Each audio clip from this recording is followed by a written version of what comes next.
people in the house. This is the United States Private Enterprise Free State in on the check on with another public announcement. So check it, my people. Yo, why was this erased is the topic. Gather in, all my people, gather in. Check it. The files were supposed to be destroyed in 1952. All of them. Every photograph, every measurement, every testimony burned in the basement furnace of Building 7, Moscow State Archive. But someone didn't comply. Valentina MKY worked there for 43 years, started in 1949, 3 years before the orders came down. She was 19, then assigned to the restricted basement levels where documents went to die. She saved 6 folders, hid them behind a false panel in the furnished room for 71 years. They've been there behind brick and mortar and official forgetting. Last month, her granddaughter called me. Valentina died in January, left instructions. The folders were to be retrieved and given to someone who would understand what they meant. I'm holding them now. The paper is brittle, edges brown with age, 6 folders, each one stamped with a classification level that technically no longer exists. Also, Bay OS, secret classification level that technically no longer exists. Also, Bay OS, E-Media L. The first page is a memo dated April 1952. Signed by someone whose name has been blacked out so thoroughly the paper is thin, where the ink soaked through. Subject line: final resolution of the Tartarian incompatibility.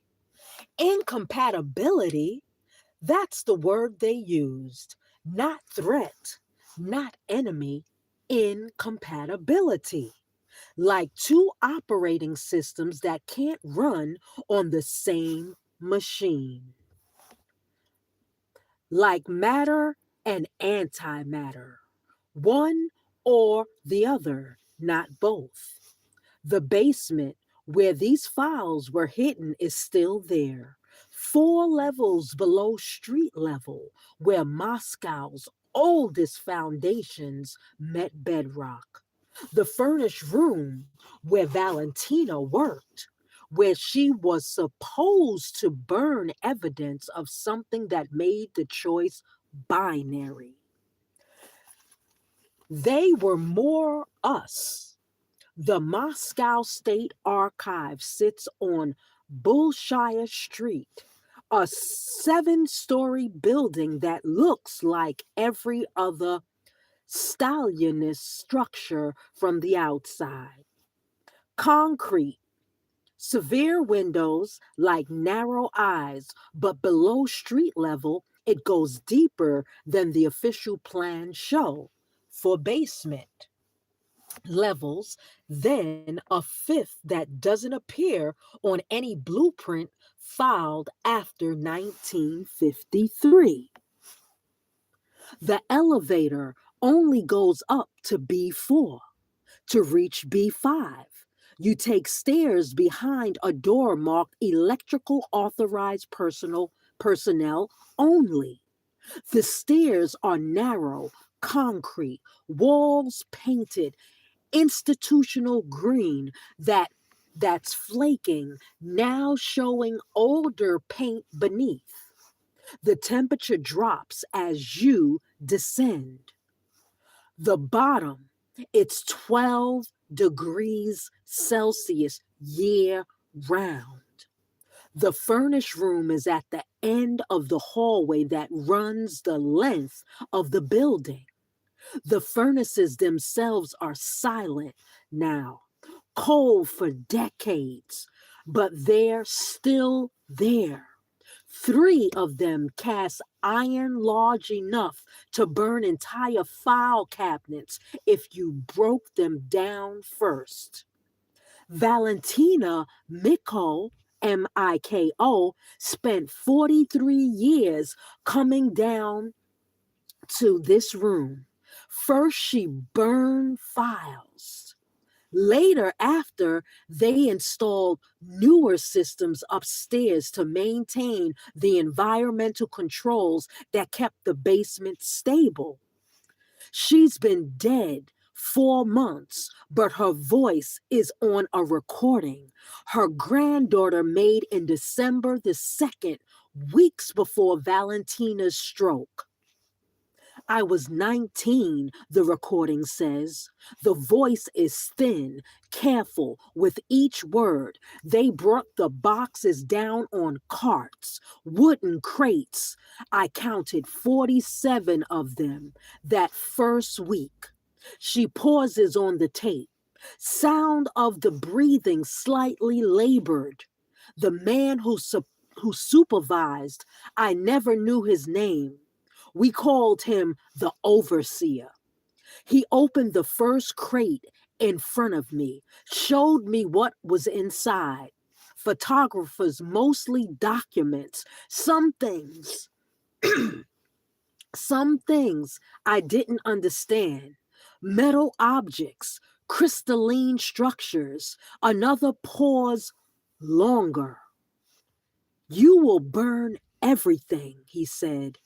Everything except what I designate for transfer to Special Archive 19. I asked what Special Archive 19 was.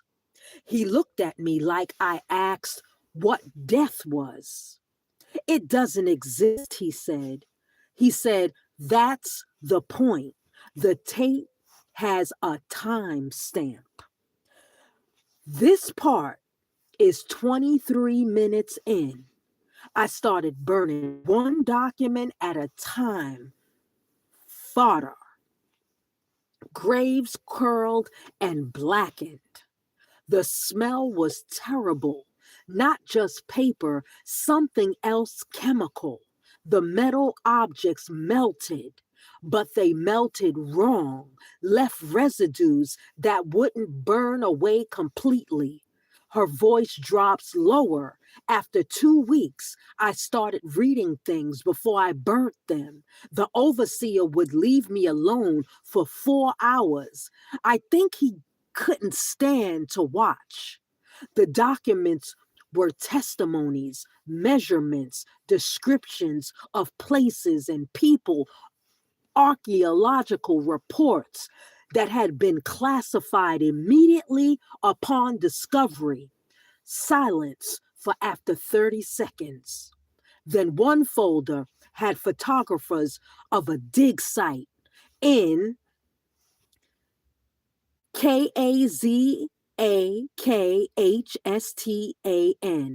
Kazakhstan, 1947. They uncovered a city intact, not ruins, buildings with power, still running lights that worked, climate control systems operating without any apparent power source. The archaeologists who discovered it were recalled to Moscow within 48 hours. Their notes were marked for immediate destruction. The tape continues. Valentina's voice is steady, but something underneath trembles. I realized after a month of burning, they were erasing something that couldn't coexist with what we were building. Every document made that clearer. The Tartarian civilization, That's what the internal memos called it, operated on principles that contradicted the society we were constructing.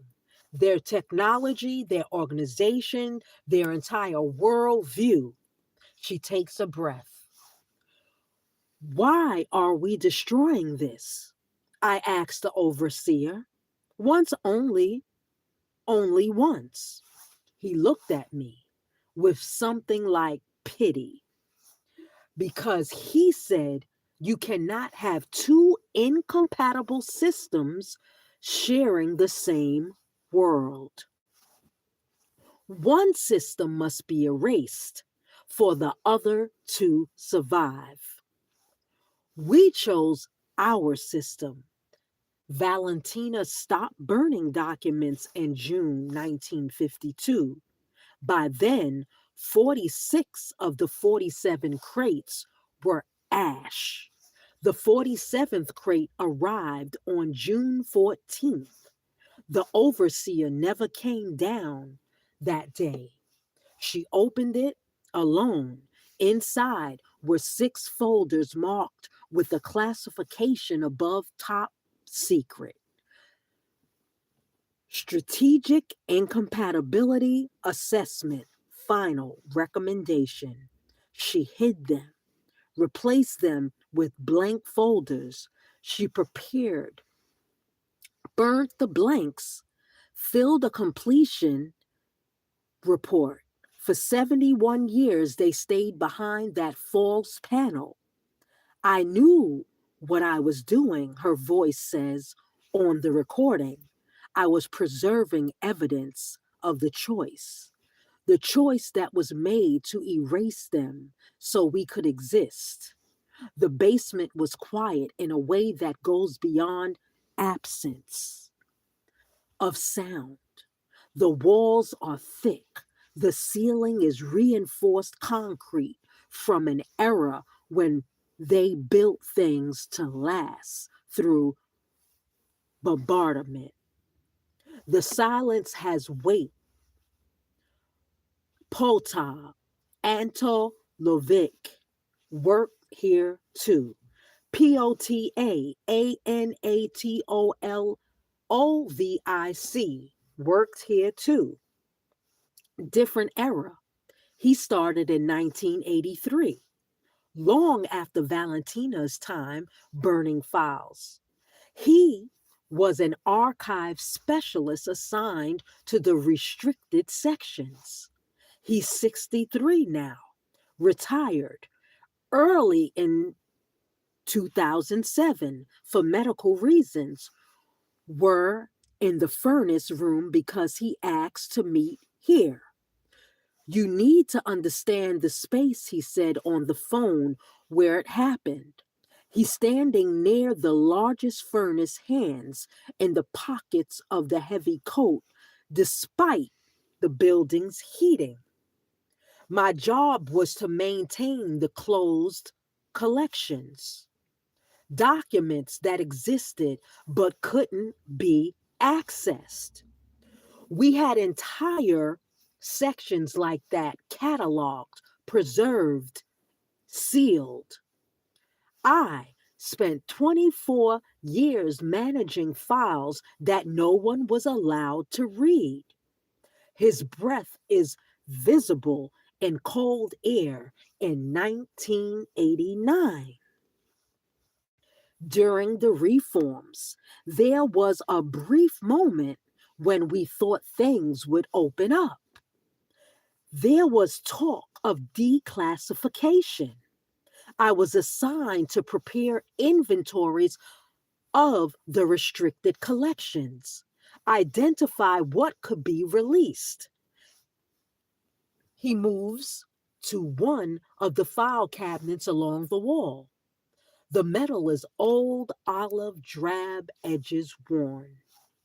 This section held what we called the incompatible files, the incompatibility files. This was the internal designation, not official, just what we call them. Documents related to civilizations or systems that had been systematically removed from historical record.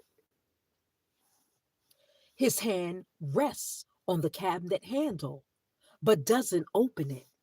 I spent 3 months cataloging the pattern, became clear by week 2. Every file documented something that couldn't coexist with modern industrial civilization. Power systems that didn't require fuel. Social organizations that prevented centralized control. Technologies that eliminated scarcity. Philosophical frameworks that made modern governance impossible. His, he's quiet for a moment. The Tartarian files were the largest subset.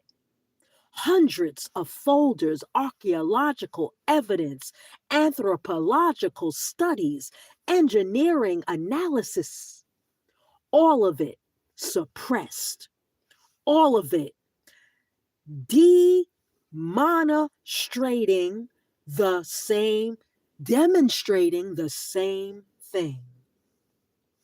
Their civilization was fundamentally incompatible with ours. He finally opens the cabinet, empty, completely empty, in November 1989. I came down to continue work. Every file was gone. Someone had removed them overnight. No transfer documentation, no orders. I was shown they just ceased to exist. His voice drops. My supervisor pulled me aside the next day. The incompatibility assessment stands, he said. Some things cannot be allowed to inspire alternatives. I asked what that meant. He said, it means the choice was made correctly in 1952, and it still stands today. We cannot risk anyone understanding what was lost. POTRA, Portra's medical retirement, came 3 months later. Stress-related complications.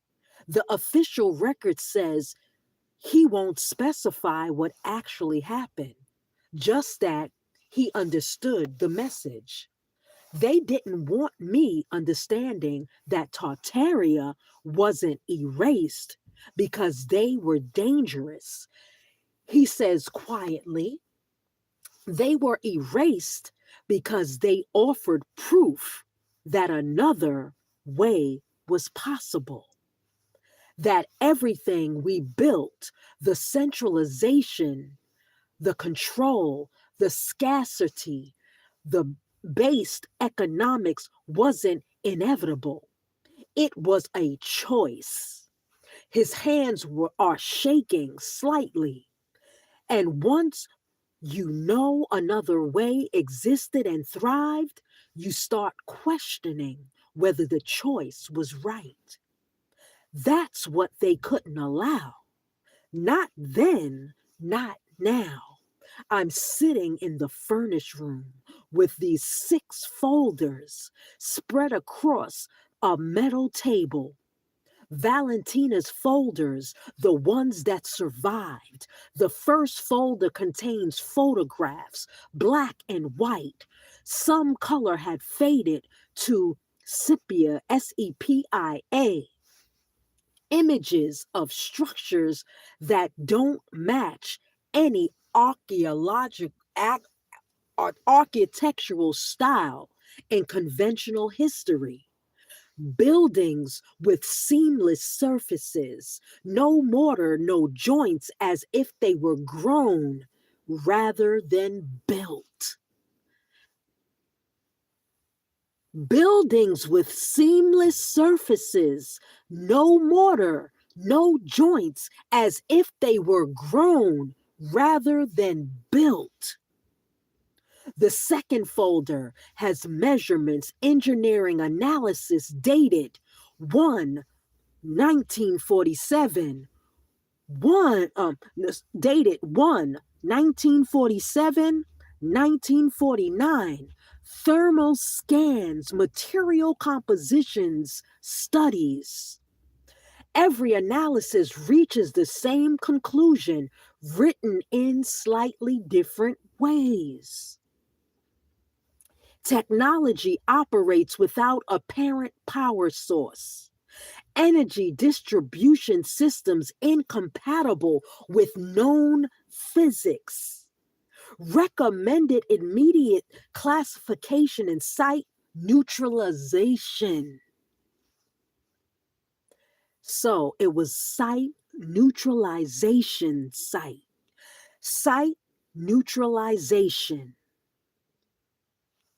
That's what they called it. The third folder changes everything. It's an internal memo from 1951. Subject, strategic assessment of civilization level incompatibility. The language is careful, bureaucratic, but the meaning is clear. The Tartarian technological infrastructure is widely known, would fundamentally undermine the industrial economic model upon which modern civilization depends. Their power systems eliminate fuel dependency. Their construction techniques eliminate material scarcity. Their social organization prevents hierarchical control structures. These are not merely alternative approaches, they are existently incompatible with current systems. I read it 3 times. My hands start shaking. This isn't about hiding advanced technology. This is about hiding the fact that modern civilization made a choice, that scarcity, hierarchy, control, these weren't inevitable. They were selected, and Tartaria proved the alternative could work. In ACADEMODOK, academic doc, outside NOVOSK, Novisk, there's a research facility that officially studies permafrost. Permafrost. PERA frost. Dynamics. Permafrost dynamics. Building 12 has a basement that extends 40 m underground, much deeper than necessary for permafrost research. Dr. Ekaterina Vulov worked there from 1976 to 1983. She was a materials scientist brought in to analyze samples from the archaeological sites. She's 74 now. Living in a small apartment in Novos, Novais. We speak on a video call because she won't travel to Moscow. The people who remember what I worked on, she says, some of them still have reach. We receive samples in sealed containers, no context, no site information, just material for analysis. My job was to determine composition age, manufacturing process. Her apartment is dim. Behind her on the screen, the samples were impossible. There's not hyperbole. They were made in materials that couldn't exist given our understanding of manufacturing. Crystalline structures grown at the molecular level, metallic compounds that were somehow both rigid and flexible. Everything indicated advanced nanotechnology, but this was the 1970s. We didn't even have the conceptual framework for what we were seeing. She pauses to sip something from a cup. After 2 years of analysis, I was called into a meeting. Three men I'd never seen before, they asked me to sign a document. It stated that my research had shown the samples to be misidentified geological formations, natural crystals. Nothing more. Her hands tightened around the cup. I refused to sign. The samples were clearly manufactured, clearly technological. I showed them my analysis. One of the men looked at me and said, Dr. VULOV, you misunderstand. Your position. This is not about what the samples are. This is about what we can allow them to be.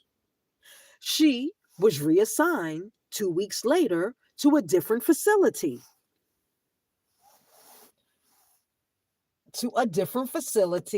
Different work. These samples disappeared. Her analysis was never published. Years later, after the Soviet Union fell, I tried to find the records, tried to publish my findings. I was contacted by someone I still don't know who explained it to me plainly. The samples demonstrated technology that would destabilize current economic and power structures if known. Their existence cannot be acknowledged because acknowledging them opens questions about why technology isn't in use. Those questions led to answers that cannot be allowed. She sets down the cup.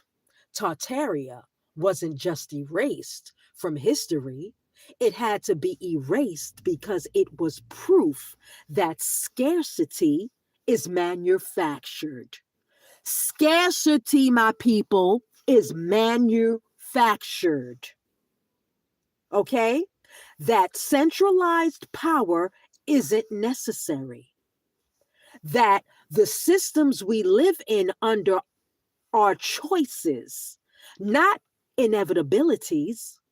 Back in the archive basement, I'm staring at folder 4.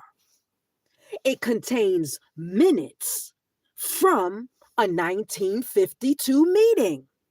So it contains minutes, trust minutes from a 1952 meeting. Attendee names are blacked out, but their positions are listed. Minister of Internal Affairs. Minister of Internal Affairs. Their positions are listed as Minister of Internal Affairs. That is why you must become a minister. Director of State Security. Chief of Strategic Assessment Division. The trust minutes are brief, clinical. So Their trust minutes, meaning that the people that erased the information was a trust. They read like board meeting deciding whether to discontinue a product line. So, my people, let's take it right back from here. It contains minutes from a 1952 meeting. Attendees' names are blacked out, but their positions are listed: Minister of Internal Affairs, Director of State Security, Chief of Strategic Assessment Division. The minutes are brief, clinical. They read like a board meeting deciding whether to discontinue a product line, a commodity, a product line. Assessment concludes that totalitarian technological and social frameworks pose existential threat to current civilization structure. Recommendation: complete historical erasure. Justification: incompatible systems cannot coexist without destabilizing both. Strategic choice made in favor of current systems. So the system you see that we have today is what they erected to usurp the people, because the old systems were run off of free energy. There's a handwritten note in the margin, barely legible. It's them or us. Let's run it back. Let's run it back, y'all. There's a handwritten note in the margin, barely legible. It's them or us. Us is we, the people. We, the people. Them is what you see who's controlling you now. We choose us. So in this, where it's saying, let's go back, let's double back. There's a handwritten note in the margin, barely legible. It's them or us. We choose us. The pattern is complete. Now, this wasn't about hiding aliens or secret weapons.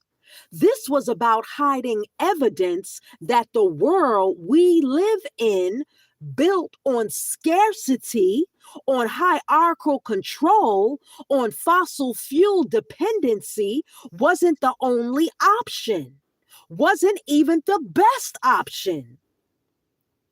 Just the option that those in power chose.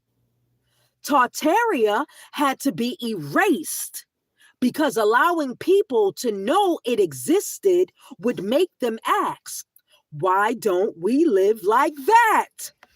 Yes, why don't we live like that?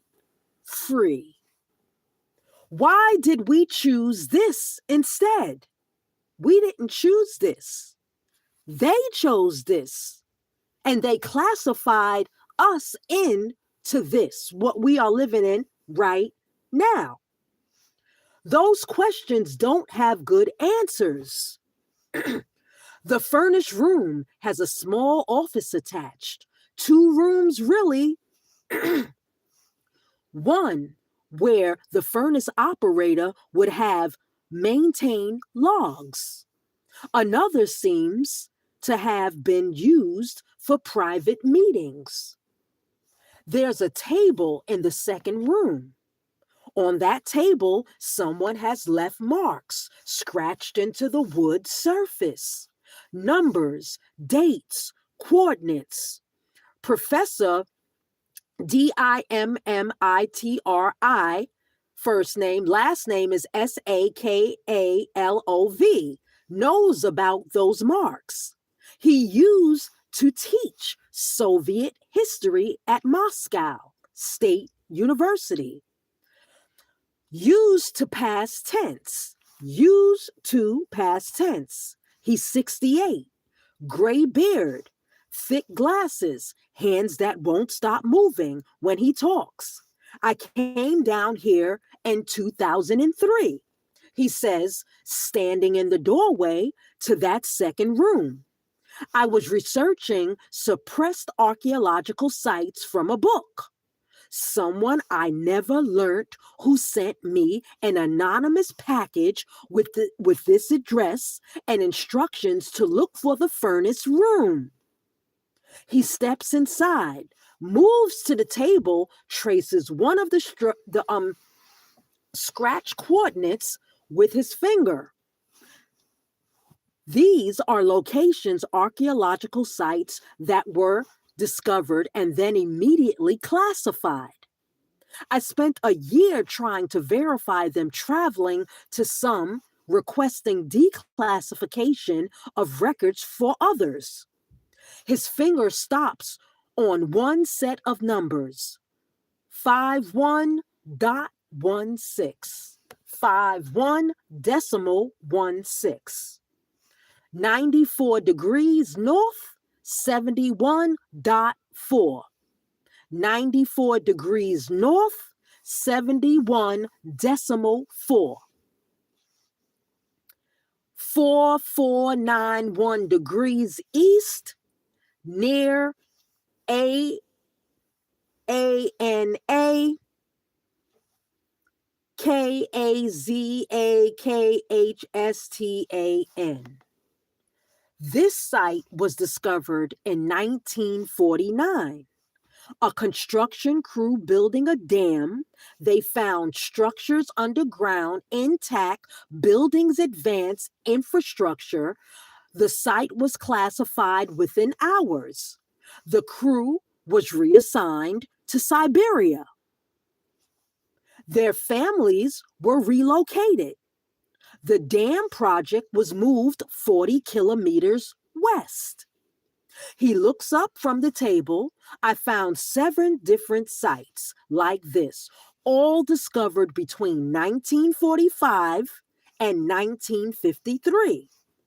All immediately classified, all showing evidence of advanced civilization.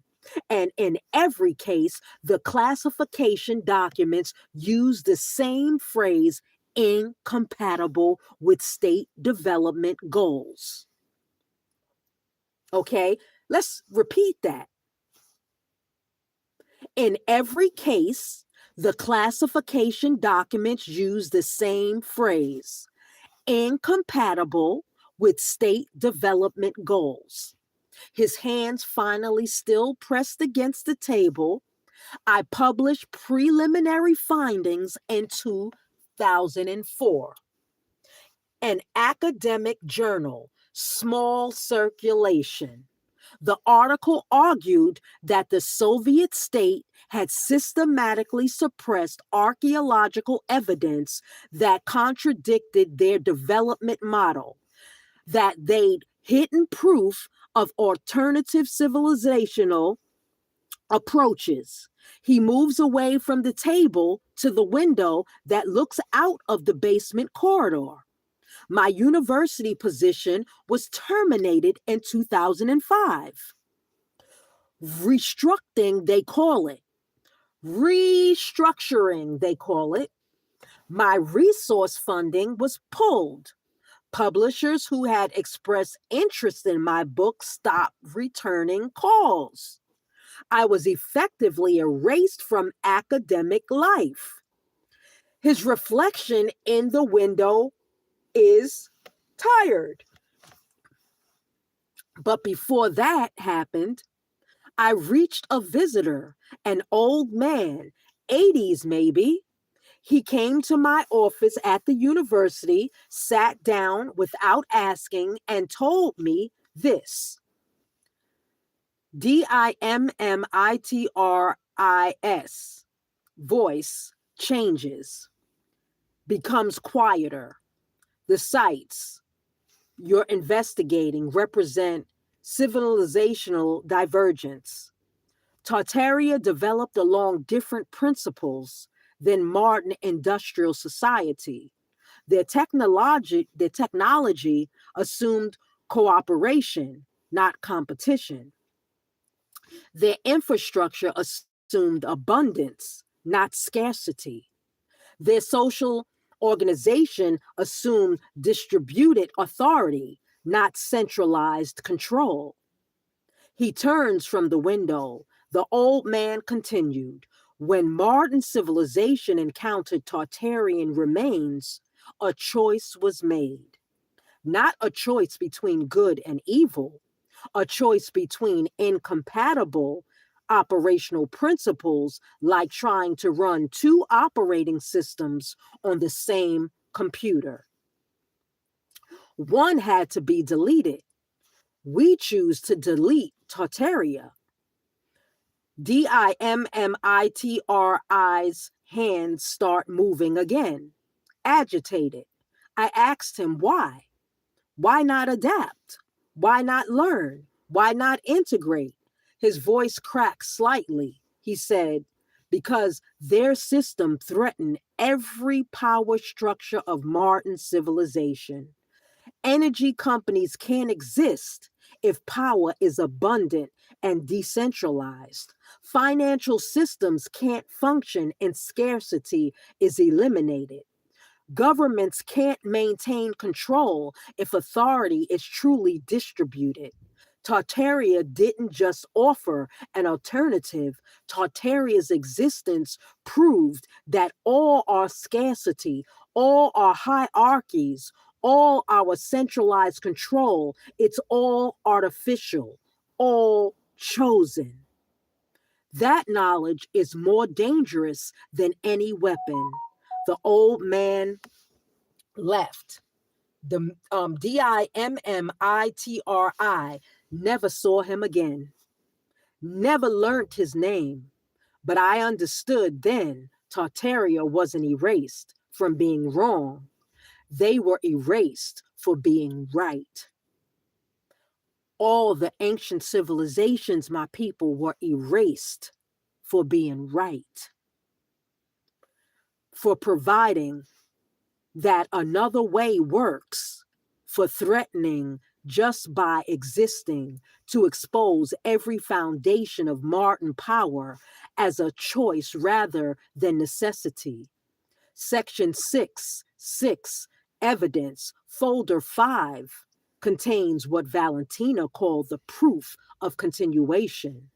It's historical documents, it's recent, very recent series of internal memos from 2011 to 2019, different organizations. UNESCO, Russian State Archives, various academic institutions, all discussing the same thing: suppression protocols for Tartarian related discoveries. A 2015 memo from a UNESCO cultural assessment team describes a site in Uzbekistan, buildings discovered during highway construction. Architectural analysis suggests non-conventional power distribution. Systems recommend site classification under Alternative History Protocol 7. I search for what Protocol 7 is. Find reference in 2013 document, sites demonstrating technological approaches incompatible with established historical narratives are to be either recontextualized within acceptable frameworks, or if recontextualization is not feasible, access to be restricted pending further assessment. Translation: hide it or explain it away. A 2017 email chain discusses a research paper submitted to an engineering journal. The paper analyzes building materials from a site in Kazakhstan, concluding They demonstrate room temperature, superconductivity in structural elements dated to approximately 1750. The email chain shows the paper being passed up through editorial review to the journal's broad, then to what seems to be an outside con- consultation. The final email is brief. Paper cannot be published as submitted.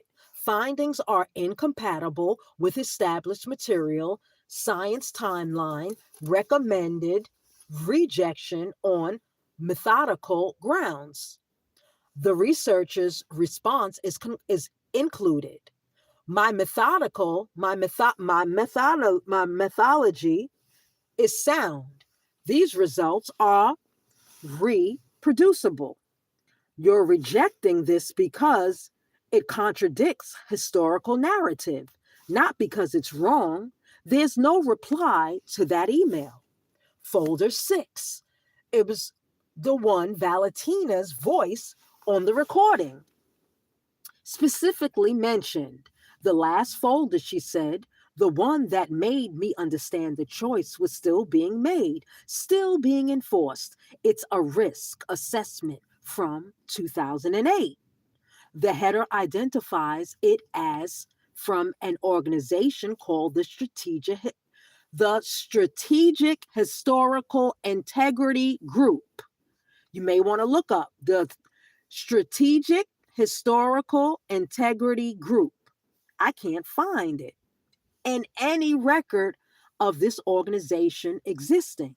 The document assesses the threat of level growing public interest in Tartaria and similar suppressed civilizational narratives.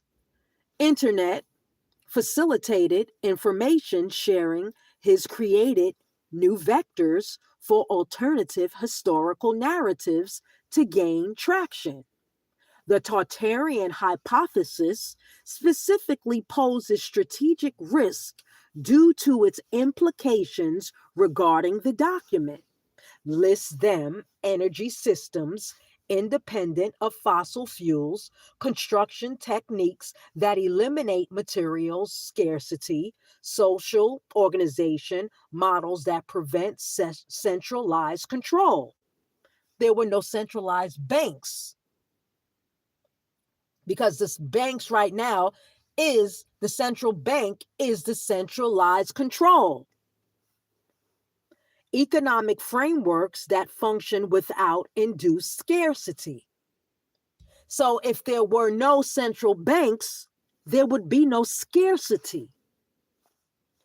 Public acceptance of Tartarian civilization as historical fact would undermine confidence in current energy paradigms, questions necessity of research-based economic systems,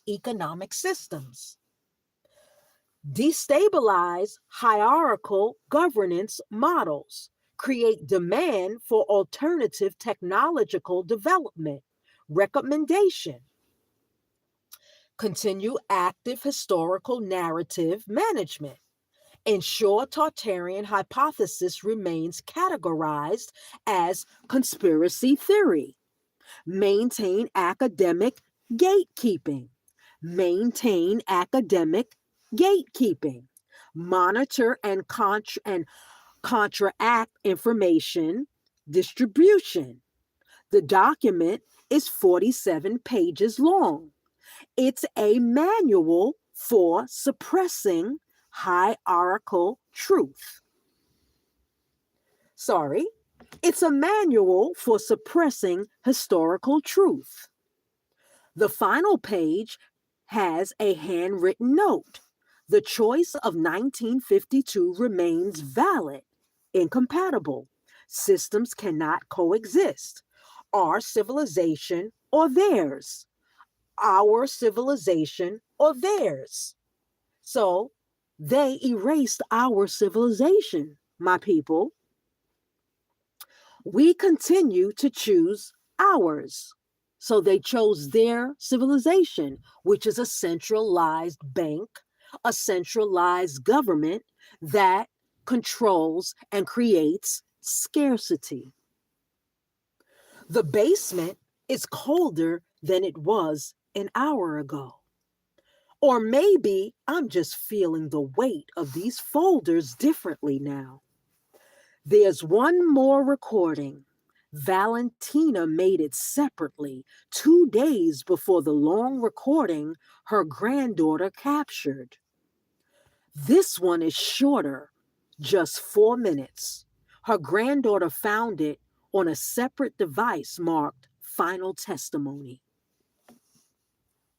To be shared. The voice is weaker than in the other recording, more labored. I've kept this secret for 71 years. She's 90 years old. She said, I won't live much longer. The cancer in her bones the cancer was in her bones. The doctors say weeks, maybe a month she had to live. Breathing slow and careful. I need someone to understand what I witnessed, not just the burning of files. The choice that was made is still being made. A pause, sound of something being moved. Paper, maybe. Tartaria offered proof that scarcity is artificial, that struggle for resources, for energy, for survival, it doesn't have to be this way. Their buildings powered themselves. Their society organized without force. They created abundance without exploitation.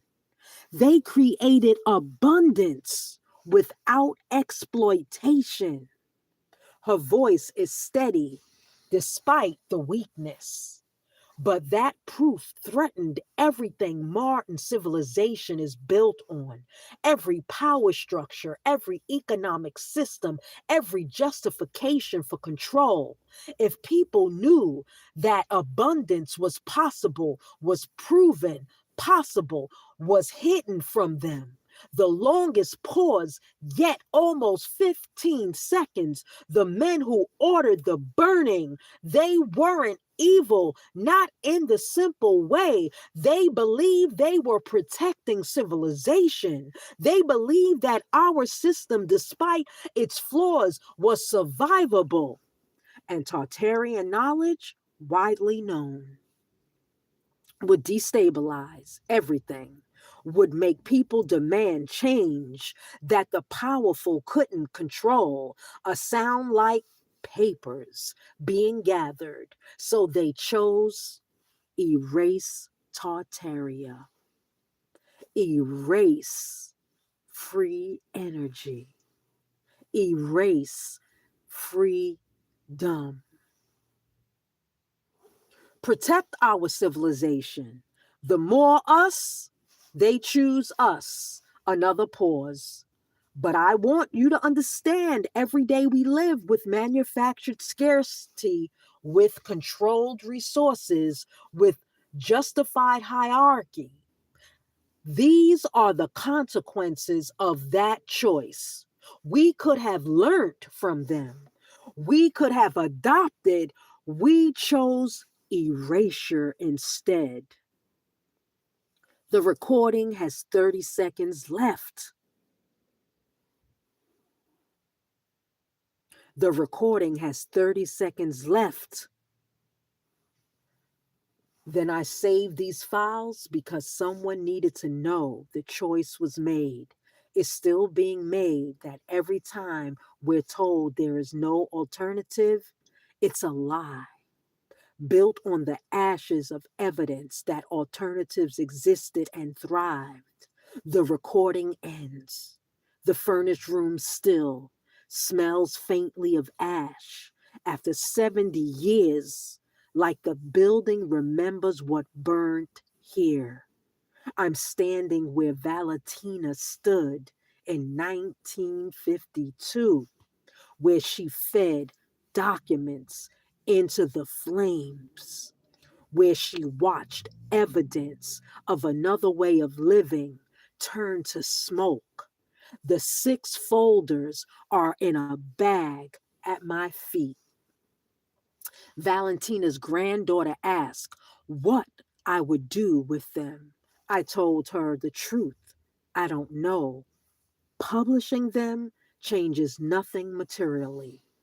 The power structures that threaten are too entrenched.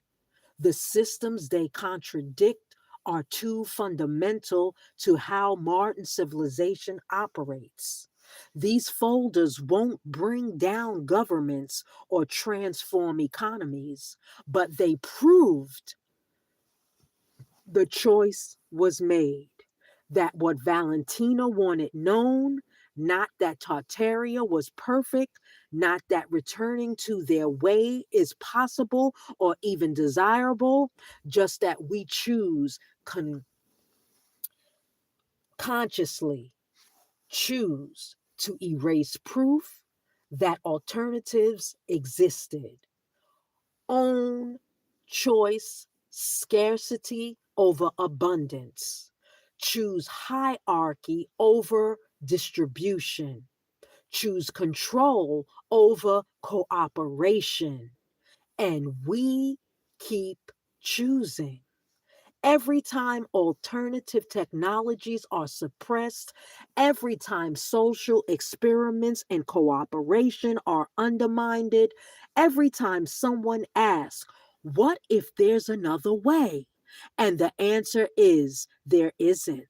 The question remains why? Why did Tartaria have to be erased? Why did our history of our great people have to be erased? Why couldn't both systems coexist? Why was the choice framed as them or us? The folders offer answers, but the answers lead to harder questions. Who benefited from the erasure? What are we still hiding?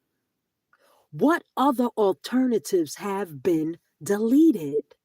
What would change if people knew the basement is quiet, the furnaces are cold, the files that burnt here are gone forever, except for 6 folders behind a false panel saved by a 19-year-old woman who understood that someone someday would need to know the choice was made. Tartaria didn't have to be erased because they were dangerous. They had to be erased because they were proof that everything we're told, proof that everything we're told is inevitable. The scarcity, the hierarchy, the control, it's all chosen. And if it's chosen, it can be unchosen. That's the real incompatibility, not between technologies or systems, between power that depends on inevitability and knowledge that proves choice. They chose to erase them so we would never know. We could choose differently.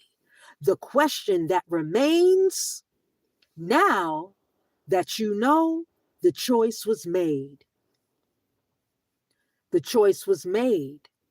What do you do now? My people, you choose differently. Okay? So I dropped the Willie bow on you. Everything that was before this civilization, everything before the United States of America, everything was free. Everything was free energy. People self-govern themselves. Everything was created right from the land. So my people, wake up, stay strong.